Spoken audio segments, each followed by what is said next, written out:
السلام علیکم ویورز، آج کا ہمارا موضوع ہے حضرت حمزہ رضی اللہ تعالیٰ عنہ کی جرأت و بیباکی کی۔ ابو جہل پیارے نبی کو ستانے میں ذرا بھی نرم نہ پڑا۔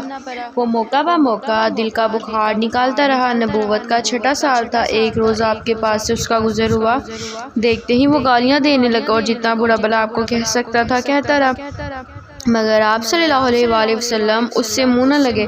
منہ لگنا تو درکنار، آپ تو اس کی طرف متوجہ بھی نہ ہوئے۔ یہ بات اس کو اور کھل گئی اور وہ غصے سے بے تاب ہو گیا۔ چنانچہ چھپ کر اس نے زمین سے مٹی بھر کنکری اٹھائی اور مبارک پر پھینک دی۔ پھر آپ کو دیر تک سلواتیں سناتا رہا اور منہ میں جو کچھ آتا رہا بکتا رہا۔ وہیں ایک لونڈی کھڑی یہ سب دیکھ رہی تھی۔ یہ عبداللہ امی کی لونڈی تھی۔ ہاں، وہیں عبداللہ امی، جو آپ کے یارغار حضرت ابو بکر کا چچا زاد بھائی تھا۔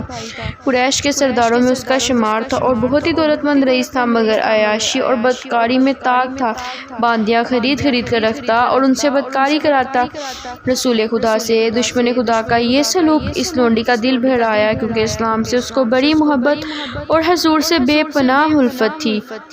اگرچہ لوگ اس بات سے بے خبر تھے اور اس نے بھی کسی کو بتایا نہیں تھا، کیونکہ اس سے خطرہ تھا کہ اگر آقا جان گیا تو مارتے مارتے بے دم کر دے گا۔ شام کو اسے پیروں کی چاپ سنائی دی۔ یہ چاپ ابو قیس نامی پہاڑ کی طرف سے آ رہی تھی۔ دیکھا تو ایک آدمی چلا آ رہا تھا۔ قد درمیانہ تھا، آنکھیں سیاہ تھی، کاندھے چوڑے چوڑے تھے، چہرے سے وقار اور ہیبت ٹپک رہی تھی۔ کمر میں تلوار بندھی تھی اور گردن سے کمان لٹک رہی تھی۔ پشت پر ترکش بھی تھا۔ وہ کون تھا؟ شیر قریش، حمزہ تھا۔ ہاں، وہی حمزہ جو عبد المطلب کا بیٹا اور حضور اکرم صلی اللہ علیہ وآلہ وسلم کا چچا تھا۔ ایک رشتے سے آپ کی خالہ کا بیٹا تھا اور دوشریک بھائی بھی تھا۔ وہ شکار سے واپس ہوا تھا اور کعبہ کا طواف کرنے جا رہا تھا۔ اس کا ہمیشہ یہی معمول تھا، شکار سے واپس ہو کر سب سے پہلے وہ کعبہ جاتا، وہاں پہنچ کر طواف کرتا اور پھر گھر واپس آتا۔ حمزہ قریب ہوا تو لونڈی بولی، ابو امارا، کہ آپ لوگوں میں غیرت نام کو نہ رہی کہ بنی مخزوم کے گنڈے محمد صلی اللہ علیہ وآلہ وسلم کو اتنی آزادی سے ستا رہے ہیں۔ حمزہ چلتے چلتے رک گیا اور بڑی حیرانی سے اس نے پوچھا، عبداللہ کی لونڈی، تو کیا کہہ رہی ہے؟ لونڈی نے جواب دیا، میں کیا بتاؤں، آج تمہارے بھتیجے پہ کیا بیتی۔ محمد صلی اللہ علیہ وآلہ وسلم یہیں پر تھے کہ اتنے میں کہیں سے ابو جہل بھی آ گیا۔ آتے ہی اس نے وہ گالیاں دی کہ میں تو سر پیٹ کے رہ گئی۔ پھر اسی پر بس نہ کیا، مٹھی پر کنکری بھی اس نے اس کے منہ پر مار دی۔ حمزہ نے کہا، کیا یہ آنکھوں دیکھی بات ہے؟ لونڈی بولی، ہاں ہاں، میری آنکھوں نے دیکھا ہے اور میرے ان کانوں نے سنا ہے۔ یہ سننا تھا کہ حمزہ غصے سے لال ہو گیا۔ چنانچہ لپک کر وہ کعبہ گیا اور آج کسی سے کوئی بات چیت نہ کی، سلام تک نہ کیا۔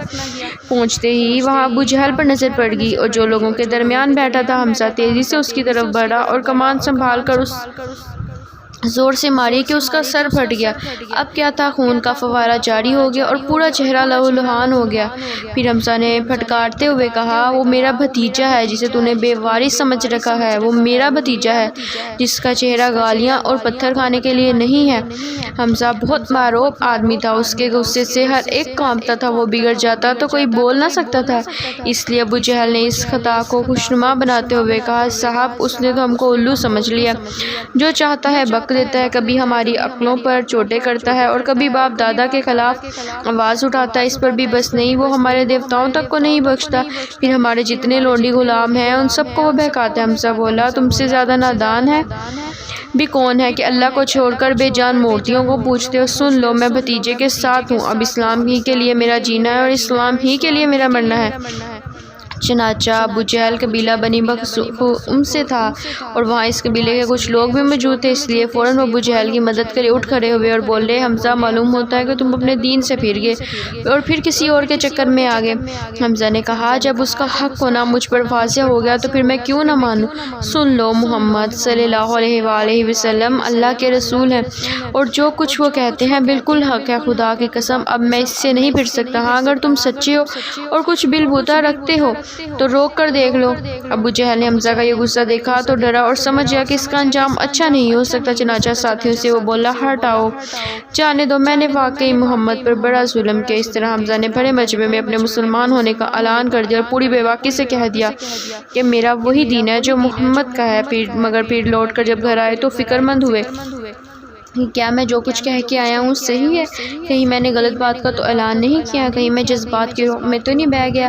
اسی طرح وہ سوچتے رہے اور یہاں تک کہ آنکھوں میں رات کٹ گئی اور پوری رات جاگتے رہے، دعا کرتے رہے، خدایا مجھ کو سیدھا رستہ دکھا، میرے دل کو قرار عطا کر۔ پھر صبح ہوئی تو انہیں ایسے معلوم ہوا گویا سینے کے پٹ کھل گئے، دل کو پورا اطمینان ہو گیا اور باطن نور یقین سے جگمگا اٹھا۔ چنانچہ وہ دوڑتے ہوئے بھتیجے کے پاس آئے اور اپنے مسلمان ہونے کی خوشخبری سنائی، نیز مرتے دم تک دین کے لیے جان لڑانے کا عہد کیا۔ حمزہ کے مسلمان ہونے سے ایوان کفر میں زلزلہ آ گیا، کیونکہ باطل ایک بہت بڑے بہادر اور جانباز سپاہی سے محروم ہو گیا۔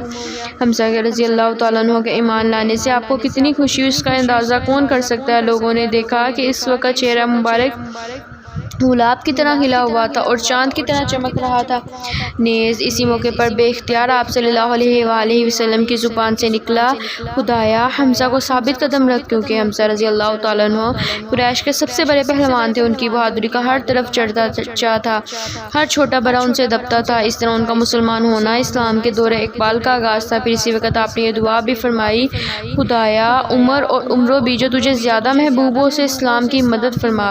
عمر خطاب کا بیٹا تھا اور عمرو ابو جہل ہشام کا، یہ دونوں بھی قریش کے بہت ہی طاقتور اور بااثر سردار تھے۔ آپ کی تمنا تھی کہ ان دونوں میں سے کوئی مسلمان ہو جائے کہ اسلام کی شوکت اور دوبالا ہو جائے۔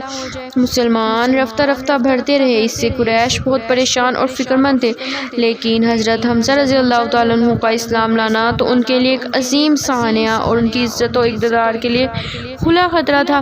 چنانچہ جس نے بھی یہ خبر سنی سر پیٹ کے رہ گیا اور غم و غصے سے دیوانہ ہو گیا۔ ہر طرف مایوسی پھیل گئی اور ہر طرف بے قراری اور اداسی چھا گئی۔ اب جہاں بھی دو آدمی جمع ہوتے اسی کا رونا روتے اور اسی پر رنج و غم کا اظہار کرتے۔ اگر آپ کو یہ ویڈیو اچھی لگی تو لائک کریں، شیئر کریں، کمنٹ کریں اور سبسکرائب کریں۔ شکریہ۔